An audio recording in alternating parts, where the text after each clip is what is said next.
start. Level dropped a little bit.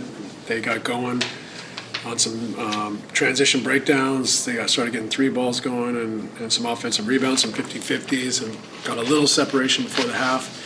And then we struggled in the second half. So, we missed him, obviously, but it was a big adjustment tonight to play without him and James. But, that we've had that type of year. So we got to find a way to figure it out, to look at the tape and get better. Jared Greenberg, Turner.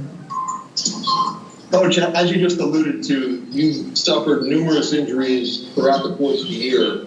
But at some point, does the team just get deflated and say enough is enough? And did you feel like tonight the team was lethargic and lacking energy due to taking another gut punch with the injury? Yeah, I don't know. Maybe that was in play a little bit.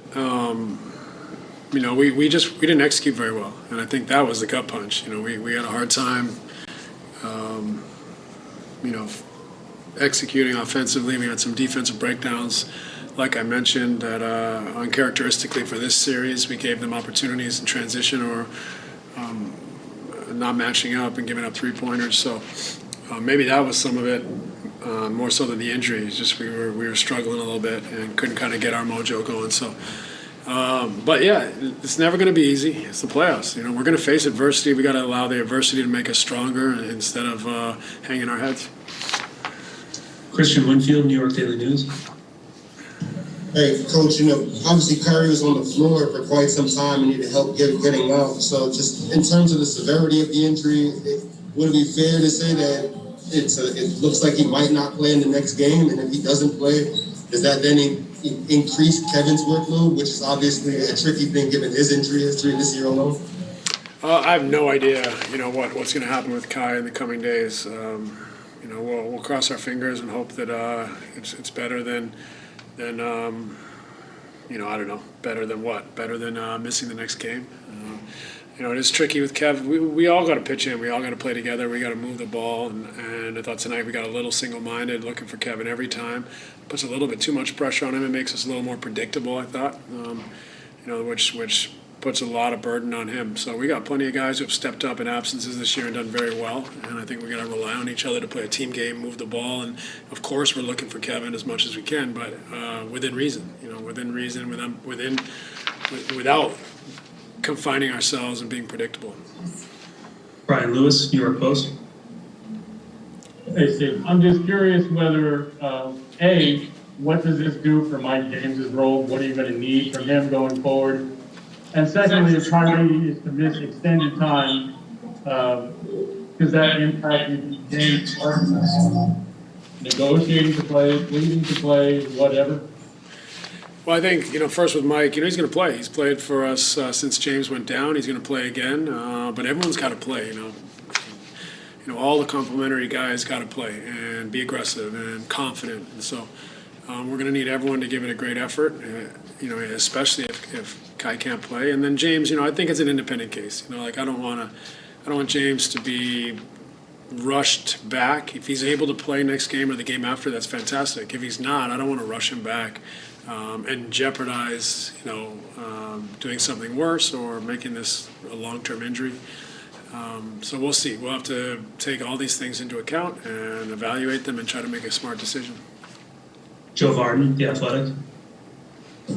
Hey, Steve, you went pretty far away from Blake, it looked like, tonight. Is he okay, or was that a strategic decision? No, Blake was good. He's fine. He's played a lot of minutes. We've asked a lot of him, and coupling that with the fact that we wanted to play a little faster. We were down in the game, so try to speed it up a little bit, go small a little bit more. That's all. But Blake's been tremendous for us in this series, and we're going to need him. But he's just played a ton, and we got in a hole there, and we tried to speed it up a little bit. Greg Logan, Newsday. Steve, what's your feeling about the defensive job that Tucker is doing on Durant, and does it seem like he's taking it personal after what happened last game? I don't see anything that's changed after last game. He's played. He played that way before they had their altercation. He's playing extremely physical and made it difficult.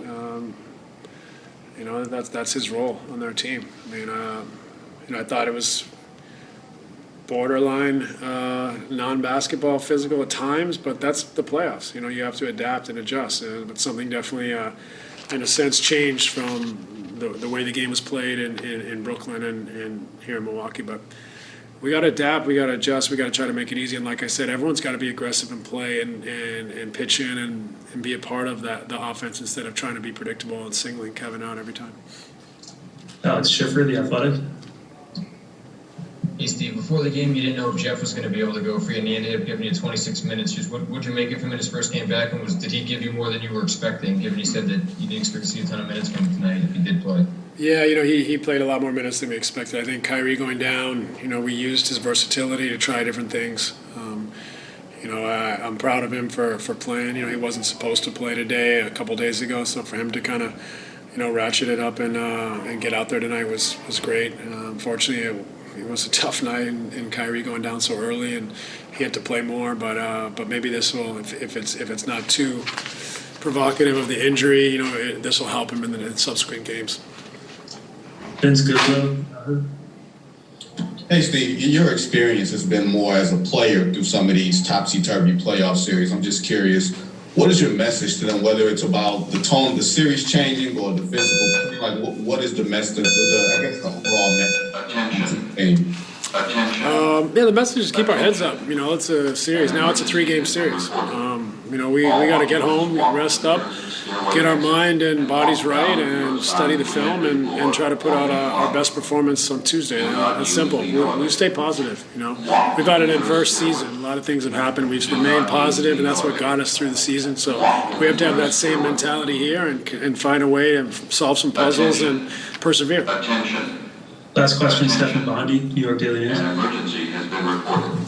Hey, Coach. I know you said before the game that James has to clear, I think it was high-intensity loads on consecutive days. Given that, is there any possibility, or can he be on the trajectory next game? And then second question about Joe Harris. He struggled the last 2 games. What do you see there, and how much more do you need his offense if Kyrie? Yeah, you know, I mean, I thought Joe got good looks last game. Tonight, you know, he made a few